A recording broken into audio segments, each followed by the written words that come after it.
Hey, what's up, guys? It's Bakes here, and thank you for joining me for this episode of my random horror review series. And I just want to remind you guys that today's episode is actually 95 in the series, so that means episode 100 is coming up real soon. And I only just brought this up in my last review, but for episode 100, I'll be doing a viewer's choice episode. And I'll go into deeper detail and, all the nitty gritty at the end of today's review if you want to hear more and this interests you at all. So stick around for that if you're keen. But pretty much all you need to do is hit me up in the comments for any of my random horror review episodes coming up till episode 100 and just let me know what horror movie you'd like to see me review. As I said, it's episode 95 now, so you have another 4 chances till episode 100. But yeah, as I said, I'll go into deeper detail of how it's going to work and how I'm going to pick which movie and whatever at the end of this review, so stick around if that interests you at all. But either way, let's get into today's film. Today's movie that I picked out is Saw 2. The reason why I picked Saw 2 is I was thinking back on some of the Saw sequels. At first I was thinking of Saw X, which I haven't rewatched since seeing in cinemas last year. But some of the later Saw sequels are actually the ones that I come back to more often, like Saw 4, 5, 6.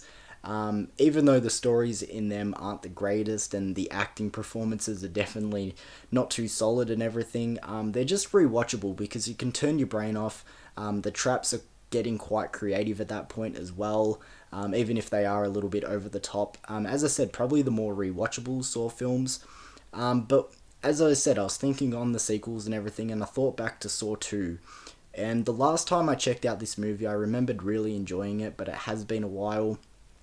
Because at this point in the franchise, they were still mostly taking it pretty serious.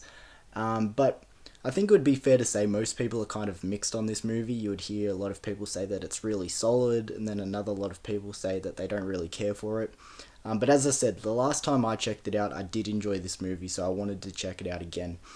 So before I get into my thoughts of Saw 2, let's quickly go into the plot for this one. So in this movie, we follow Detective Eric Matthews, and he's called out by the Jigsaw killer, John Kramer. And to be completely honest, it doesn't take him very long to find John at all. If you don't remember, at this point in the franchise, Jigsaw is still battling his terminal cancer. He's pretty weak and fragile. So Detective Matthews and the whole crew of police find him pretty early. And, he's trying to get in his head. He's trying to figure out why he's called him out and everything. And it turns out that the Jigsaw killer has, I think it's like 7 or 8 people in this house, and the house is slowly filling up with gas, and they got to find their way out of this house and figure out what they have in common and do these traps and tasks and everything. And one of the people in the house is Detective Matthews' son. So that's pretty much the story in this one. I don't want to get too much into it. I'm sure a lot of people have seen this movie. So let's get into my thoughts of Saw 2. So where I want to start with this one is, firstly, I really like the gauntlet / last man standing approach to the traps this time around in the movie. And what I mean by that is kind of like what I said in my plot description. You have a house full of 7 or 8 victims, and the house in of itself is kind of a trap. But they're all meant to be doing their own tasks and traps, and that's what I mean by last man standing. It's all the victims watching each other sort of do their own traps and then move on to the next one and everything. And I think that's a really cool approach. They've done it more so in some of the sequels, like Saw X, they did that, where the victims are watching each other pass their traps or fail. They also did it in Jigsaw, if I remember right, and maybe one of the middle sequels as well. But they do it in this one as well, and I really like that change of approach, even though this probably isn't the best example of it working. But I also really like the game that Jigsaw has set in this one, like the whole idea behind the mystery of why he has these certain people put together in this house, like why he has chosen them to be his victims. Just overall, I mostly like the story that we have in this movie, mostly. You have 2 plot points going on at the same time. You have the one with the detective and John Kramer, the Jigsaw killer, and their whole back and forth.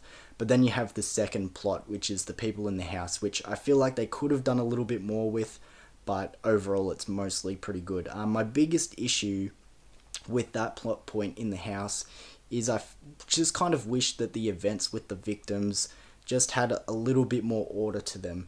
Like, I understand that in a realistic scenario, people put under pressure and not knowing where they are and they're trying to survive, shit would just turn to chaos straight away. I do understand in a realistic scenario that would happen, but I just wish there was a little bit more order because, the whole idea is they're meant to be going from room to room. Everyone has a specific trap and it's up to them to figure out if they can pass it or not, and that's what I mean by the whole gauntlet, last man standing approach. But as I said, it just turns to chaos. A lot of the kills are characters turning on each other and just, stabbing someone or blunt force trauma or something like that. It's not actually from the traps. And it just turns into chaos. I just wish, it sort of played out a little bit better, but I understand in a realistic scenario that's probably what would happen. I just wish there was a little bit more order in this movie. So moving on to one of the more notable talking points when it comes to the Saw franchise, the traps. The traps overall, in my opinion, are just kind of meh, because like I said before, once the victims wake up in this house, shit just turns to chaos, and when there's not much order going on, there's actually not a lot of people participating in traps, so there's actually not a big variety to choose from. But obviously there are some traps that are worth noting that I think are pretty iconic to the franchise. In this movie, you've got the opening trap being the Venus flytrap, as I said, pretty iconic. But then you also have the needle pit, which has been a personal favourite of mine in the Saw franchise. Even though this time around it didn't get to me as much as it normally would. Don't get me wrong, it still makes me squirm at points. It's someone falling into a pit of needles, rummaging through, it would just feel like shooting pains right up your arms, legs, everything. The glass of like the needles rubbing against each other, the sound of that just really irks me as well. And then don't even bring into the fact that they're all used needles, like it's just really fucking nasty. But didn't hit me as much as it normally does, but as I said, still hit me in a certain way because I'm fucking complaining about it. But before I move off the topic of the traps, I'm not a massive fan of the frantic, quick cut editing that they use during, some of the traps and everything. Like the best example in this one is the opening trap, the Venus flytrap. I get that it's kind of iconic to the franchise, and that's the only reason why I'm happy to let it slide. Everyone knows the Saw traps for having the camera work, spin around the victim and it's jumping all over the place. And as I said, a lot of people just note it for being part of the Saw franchise, so I'm happy to let it slide, but I've never been a big fan of it. It just kind of makes me sick and I just want to know what's going on. I'm just like, fuck, just stay still for a second. But as I said, it's something that I'm happy to pass over. And it probably isn't too bad in this movie because, as I said, there's actually not a lot of traps happening in this one because people just go haywire in this house and, just sort of turn on each other. So rewatching the movie this time around, I feel like I noticed a lot of shitty attempts at jump scares, and when I say shitty, I mean shitty, like scraping the bottom of the barrel, using the most basic of basic jump scare techniques as well. And I mean like characters walking backwards, bumping into something, and then the loud noise being the jump scare, or like a character tapping another one on the shoulder and then they turn around and you have the loud jolting sound. Like, it just got to a point where it was getting so repetitive as well. I'm like, oh my god, they're not trying to use this one again, because they even repeat a couple of the techniques and it's just like, oh fucking, it's not working. Like, it gets really bad at a point. Another noteworthy thing of the Saw franchise and all of its installments is they try to pull off a really cool twist and a really cool ending.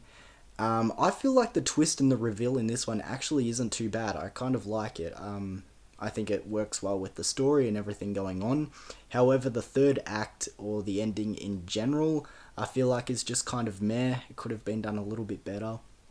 To sort of wrap up my thoughts of this film and wrap up this review, I do feel like it definitely is in the better half of the Saw installments.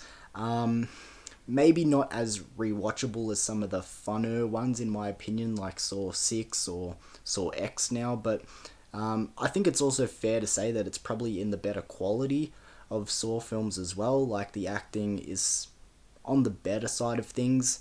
The story is pretty solid. It's not too crazy or out there or anything like that. Like, if you haven't checked out Saw 2 in a while, I feel like it's definitely worth a rewatch. For a rating, I'm going to give Saw 2 a 7 out of 10. Like I said, there are maybe more rewatchable and more fun installments in the franchise, but I think upon rewatch, Saw 2 was still pretty solid. Definitely worth checking out if it has been a while. But like I said, guys, maybe a 7 out of 10 for Saw 2 this time around. But I definitely want to check out Saw X again because, as I said, the last time I saw it was last year. I've only seen it the once. And I just keep hearing people, constantly say, like, oh, it could be the best one in the franchise. And I'm not sure if it was like that, the first time I saw it. So I'm definitely excited to pick that up and give it a rewatch too. Now, like I promised in my introduction, guys, if you stuck around to this point in the video, I was going to explain in deeper detail how viewer's choice is going to work for episode 100. So just a reminder, today's episode is episode 95 of my Random Horror Reviews. So you have today's episode and another 4 episodes coming.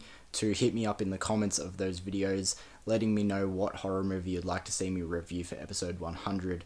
I'm going to try and limit it to 1 nomination per horror movie. So if you nominate, I don't know, Nightmare on Elm Street, and then another person nominates Nightmare on Elm Street, I'm thinking at the moment I'm just going to put Nightmare on Elm Street into the raffle once. Maybe if the movie just constantly over and over gets nominated by more than just one person, so if you spam a film as well, I probably won't include it that many times, but maybe if it's recommended by like a shit ton of people, I'll put it in more than once. And I'll just randomize it as well. I'll put in all the recommendations that I've gathered.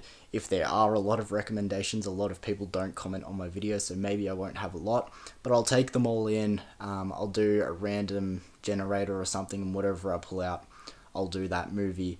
Like I said, I'll probably just try and limit it to 1 nomination per film, but also I'll give a shout out to whoever recommended this movie. If it was a movie recommended by multiple people, I'll give out multiple shout outs.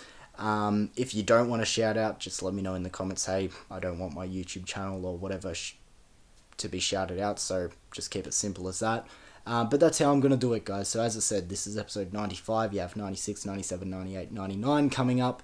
And then there will be a little break just so I can gather up all the movies that you guys recommended and, pick something and actually watch it. So, yep, that's pretty much the gist of it. Thank you for sticking around if you made it to this point in the video and, hearing about how viewer's choice was going to work interested you.